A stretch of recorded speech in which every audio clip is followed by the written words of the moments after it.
Welcome back to Conflicts of Interest. This is episode 783, and today is April 9th, 2025. I'm the host of the show, Kyle Anzalone. A lot of news to get through on today's show, but before we get into it, I just want to remind people to subscribe to the Kyle Anzalone Show. That's my new show, and today I will have on Dave DeCamp as my guest.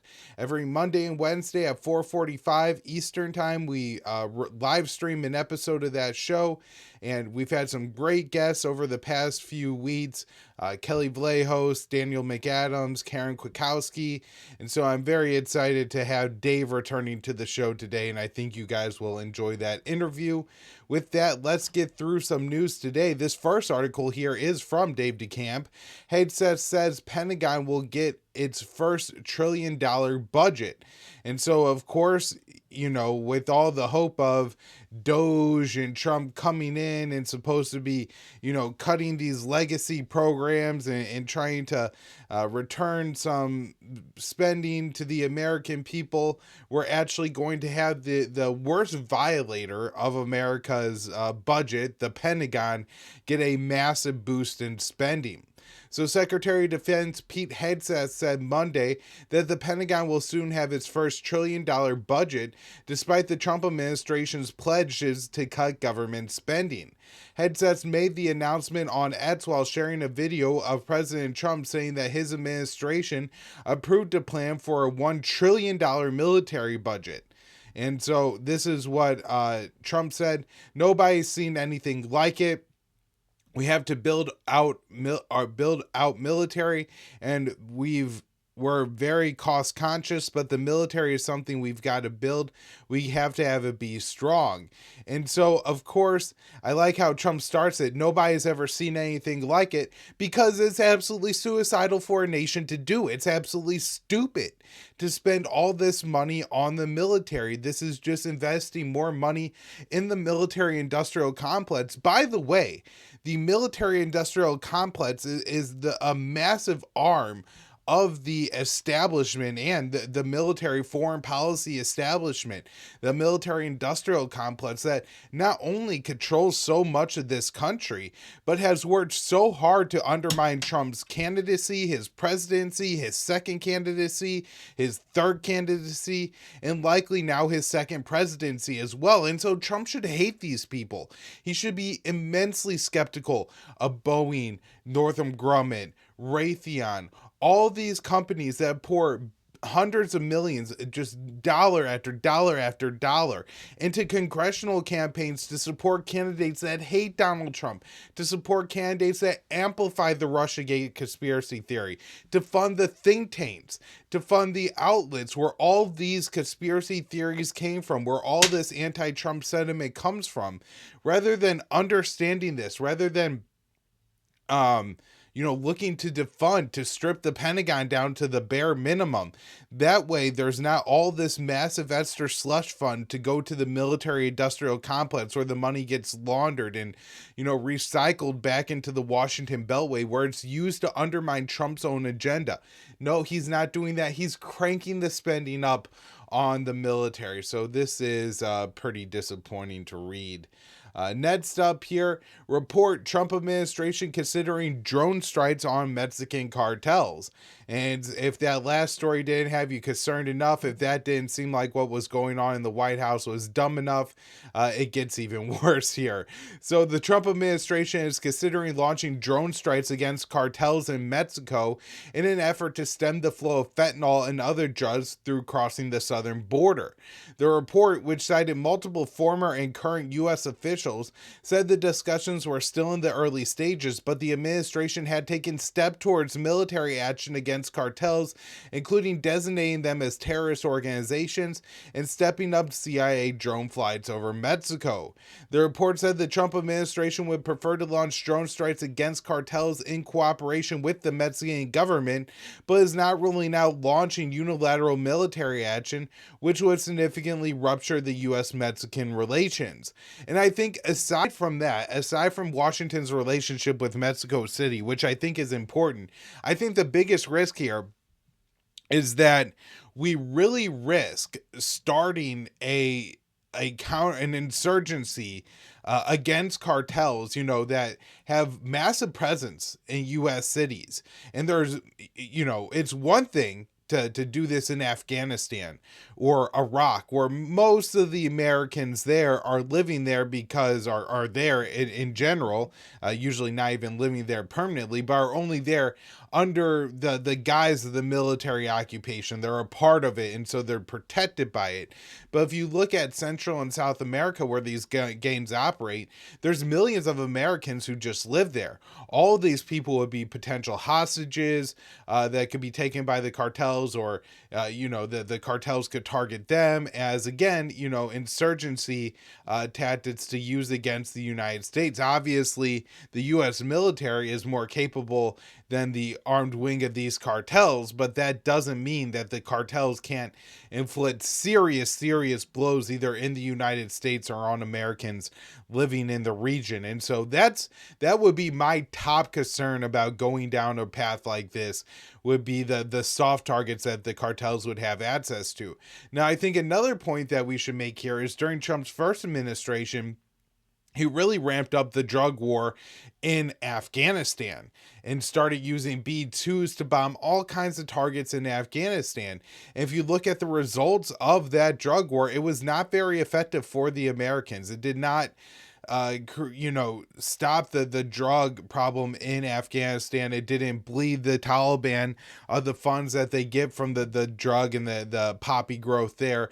And so the idea that we're going to somehow wage a successful drug war through drone strikes just is absolutely absurd and will not work. And so not only will this policy likely get Americans killed when the cartels start to retaliate, I think it's also very likely to be completely unsuccessful.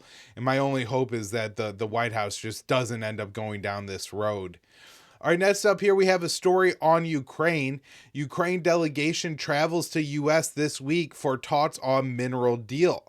So a high-ranking Ukrainian official explained that a negotiation team will visit the United States this week for talks on natural resources deal. An agreement to allow the U.S. to access or profit from the sale of Ukrainian natural resources is viewed as a critical way to sway President Donald Trump to send more support to Kiev. So the Ukrainian Deputy Prime Minister Yulia Stradanko wrote on X this week, Ukraine will send a delegation to Washington to move forward with negotiations on a strategic agreement with the United States regarding critical natural resources.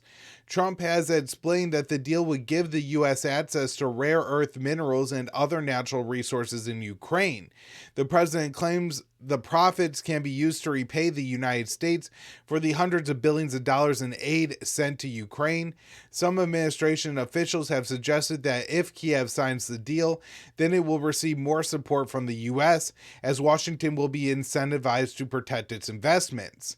An agreement, let me mention here that from the very beginning, after Trump was elected, Lindsey Graham rolled this out, and I said, this is a real risk. This is something that Trump could buy into that ends up making him not commit to his pledge to end the proxy war in Ukraine, but rather to escalate it.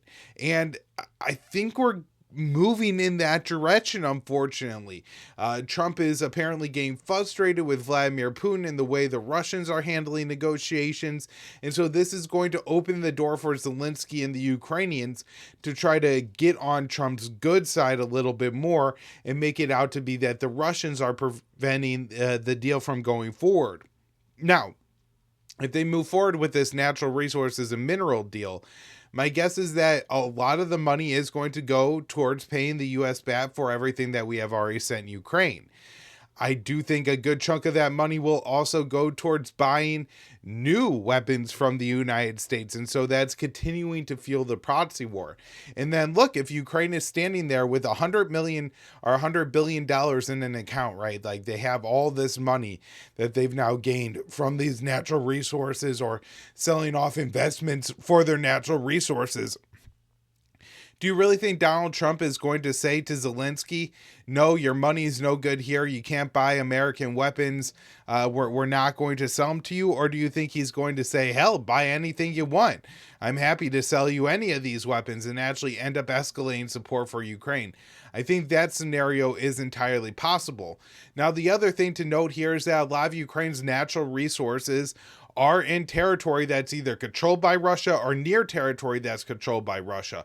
And so if a deal like this does get signed and Trump says, I'm going to defend these rare earth minerals that we now have access to in the from the United States' perspective, then, we're talking about defending this territory from advancing Russian forces. And this could get extremely complicated extremely quickly, and could really, I believe, scuttle any kind of deal to end this war. So an agreement for Ukraine's rare earth minerals was scheduled to be signed during Zelensky's visit to Washington. However, an argument in the Oval Office between Zelensky, Trump, and Vice President J.D. Vance scuttled the deal. Since that meeting, Washington has expanded the deal to include oil, gas, and other natural resources, not just Ukraine's rare earth minerals. After the February debacle in the White House, Trump blames Zelensky for not engaging in the process of ending the war. The White House has recently directed its anger at the Kremlin for failing to commit to the democratic process.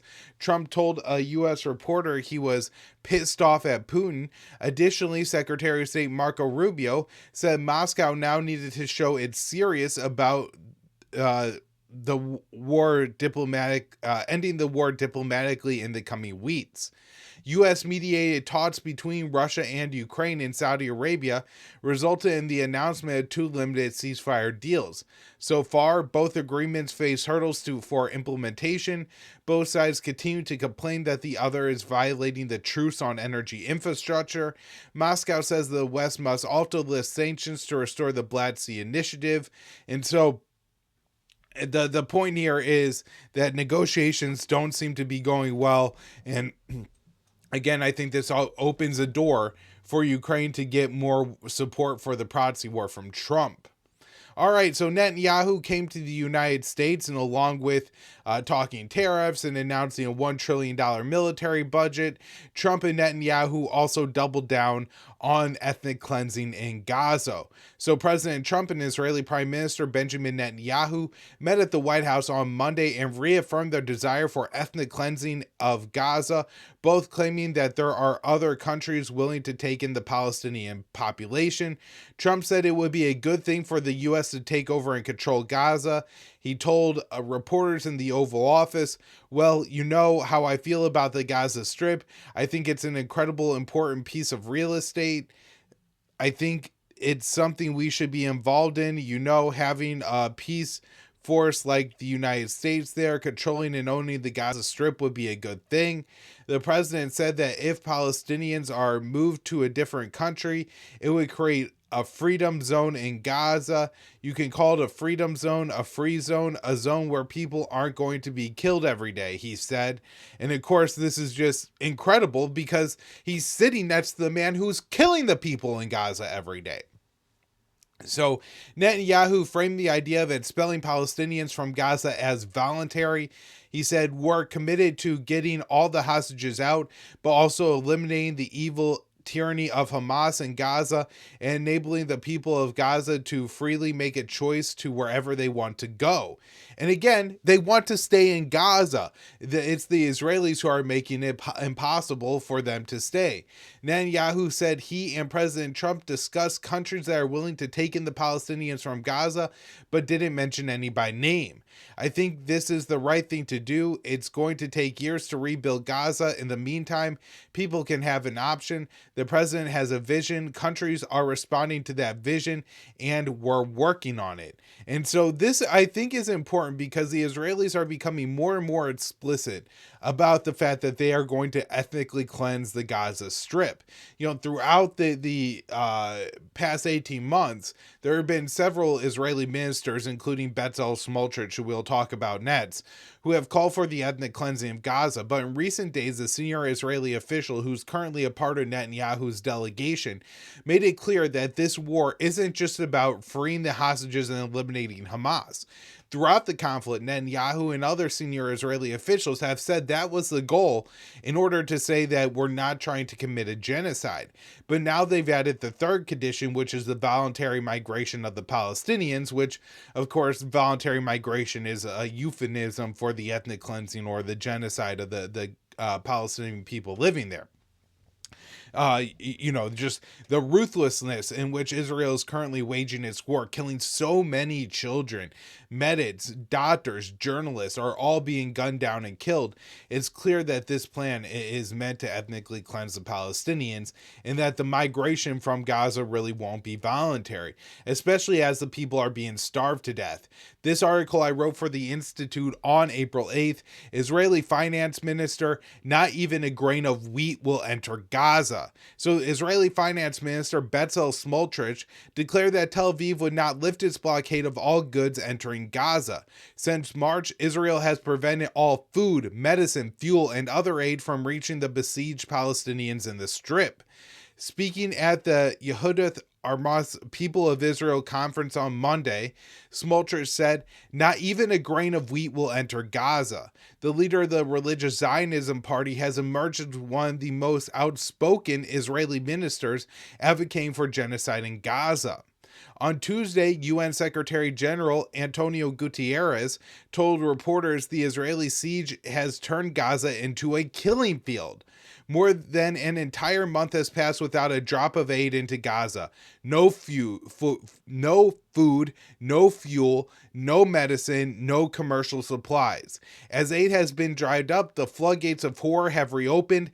Gaza is a killing field and its civilians are in an endless death loop. And so if that's the situation that Israel is inflicting upon the Palestinians, you can't say then their leaving Gaza would be a voluntary migration.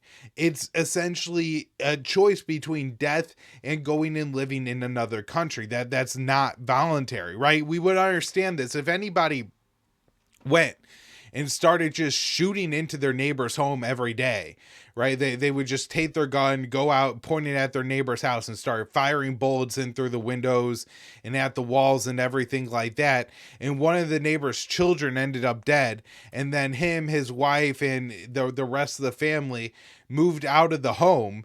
And then you're like, huh, and now I get to take this house because they voluntarily left it. Everybody would say, no, you're a murderer. You threatened them. You drove them from their home. And that's why they left. So this isn't a case that you could claim it's a voluntary migration. And it's the same thing here.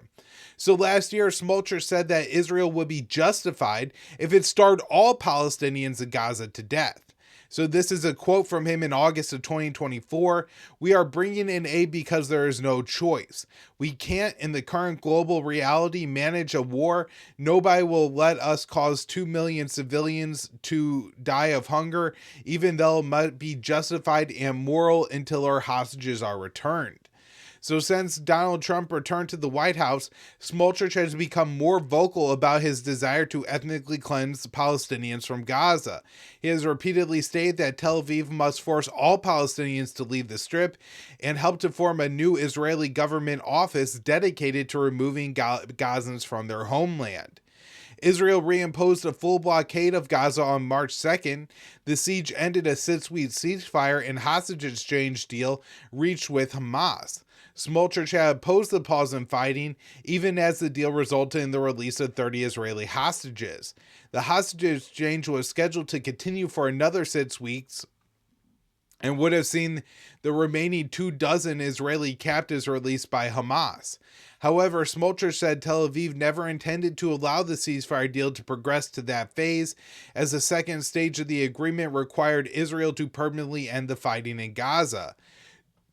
During Monday's conference, Smotrich said Hamas's October 7, 2023 attack on Israel allowed for Tel Aviv to make historic changes in the region.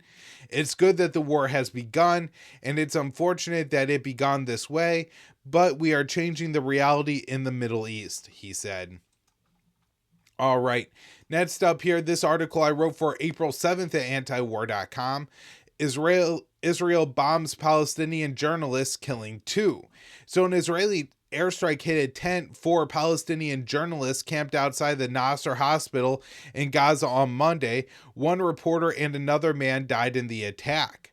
One of the survivors, Abed Shat, explained how the Israeli strike ignited a gas tank and burned his colleague, Halim al-Fakai, to death. He said, "I started taking pictures from a distance, but as I got closer to the burning tent, I saw one of my colleagues in the fire. The fire was intense. There was a gas canister that had exploded and another one that was burning. I tried to pull him out by his leg, but his pants tore in my hands. I tried from another angle, but I couldn't." Graphic footage posted on social media shows a man burning inside of a tent while another man tries to save him and others attempt to put out the fire. The Al-Fakawi worked for Palestine Today. A second man, Yosef Al-Khazazdar, was also killed. 9 journalists, including Hassan Alaya, were injured, and Alaya was put in some fairly serious condition.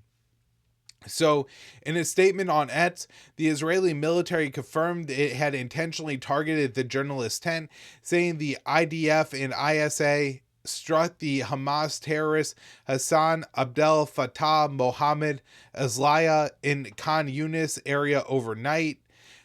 They claim that he operates under the guise of a journalist and owns a press company, but is a terrorist operative in Hamas's Khan Yunis brigade. On October 7th, he infiltrated Israeli territory and participated in Hamas's murderous massacre. It added that he documented and uploaded footage of looting, arson, and murder to social media. Over the past 18 months, Israel has killed over 200, I think the number now is 231, journalists in Gaza. And of course, this is not because that all these journalists were members of Hamas, but rather Israel doesn't want their genocide to be documented. This is a way that even in the 21st century, when everybody has, not everybody, but many people have camera phones and pretty decent photography equipment, could send emails and articles out from almost anywhere in the world, where journalism should really be an unstoppable force. If you murder everybody who's willing to do that, you could black out and make it so that the world can't see your genocide. So while the IDF claimed that prior to the strike, numerous steps were taken to mitigate harm to civilians, including the use of precision munitions, aerial surveillance, and additional intelligence, it did not explain why it targeted Islaya while he was outside the hospital surrounded by other reporters. A statement from Gaza's media office denied that Islaya was a member of Hamas. It said the occupation claims that he crossed into the occupation land and took part in October 7th incidents is part of a policy to discredit and fabricate that the occupation adopts to justify attacks on journalists and media personnel. So, in a separate attack on Khan Yunis, an Israeli bomb hit a food delivery site, killing 7, including 3 children. Since breaking a ceasefire deal with Hamas in March, Israel has killed nearly 500 Palestinian children. I think about 1,500 people overall. All right, next up here, this story just goes back and reconfirms something that we had already heard, and that was there's this convoy of Israeli medics that were killed, or not Israeli, Palestinian medics. 15 of them were traveling in, I believe, Khan Yunis. It was either outside of Rafah in southern Israel. And the Israeli troops just fired on them. And then after they fired on them and they got out of their ambulances, they went through and they killed them one by one. Initially, the U.S. says, oh, this is all Hamas's fault. Then video comes out of this proving that it was just an ambush and an attack by the Israelis. And even with that additional video proof, the U.S. says, this is still all the Hamas's fault, even though, again, Israel carried out an absolute massacre here. All right, next up. Palestinians hold funeral for 14-year-old American citizen killed by Israeli forces in the West Bank. So on Monday, Palestinians in the West Bank village of Termas Ayah held a funeral for Ammar Mohammed Raib, a 14-year-old American citizen who was killed by Israeli fire a day earlier. The mayor of the town said Raib was shot alongside two other boys, including Abu Jabara, a 15-year-old who also has an American citizenship and is in intensive care. A third boy, 15-year-old Abdubraham Shalia, was also hospitalized. According to the Washington Post, the boys were shot by Israeli troops while picking almonds near the highway. And so the Israeli military hasn't confirmed that it killed an American citizen, but claimed it fired on 3 terrorists in the area who were throwing rocks at cars and killed one. Earlier this year, Israeli media reported the IDF expanded its open fire orders in the West Bank, leading to an uptick of the killing of children in the occupied Palestinian territory. And look, even if they were throwing rocks, can you imagine any officer in the United States seeing a 14-year-old boy throwing a rock and thinking the solution is to shoot him? It's unbelievable. And remember, that was in the West Bank. That wasn't in Gaza, right? This is just like where that boy lives under military occupation. All right, so the U.S. and Iran are supposed to hold negotiations this Saturday. That was stated while Netanyahu was meeting with Trump. Now, Netanyahu has an interesting take on this. He says an Iran deal will only work if nuclear facilities are blown up.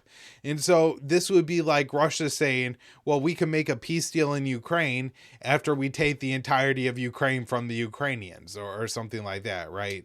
It's just an absolutely absurd statement to make. So Israeli Prime Minister Benjamin Netanyahu said on Tuesday that a U.S. diplomatic deal with Iran would only work if Tehran's civilian nuclear facilities were blown up under the supervision of the U.S., terms that would be a non-starter for negotiations with Iran.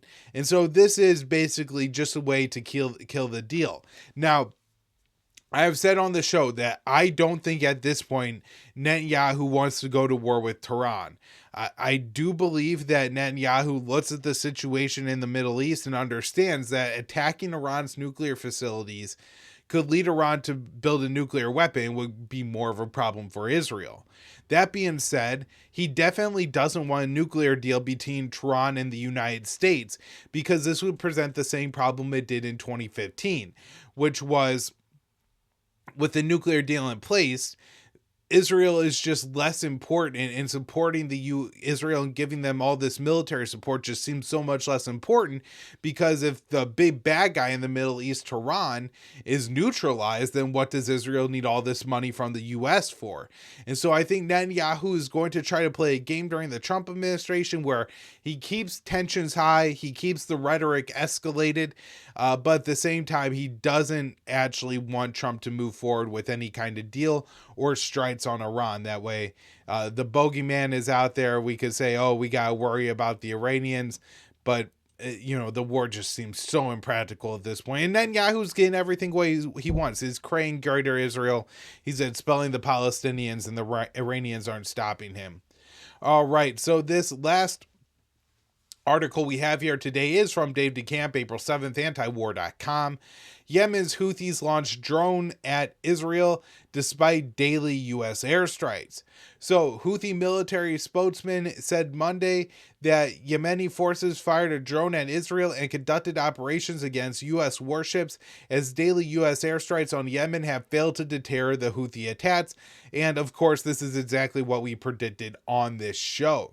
So, the Israeli military said that the Israeli Air Force shot down the Houthi drone before it entered Israeli airspace.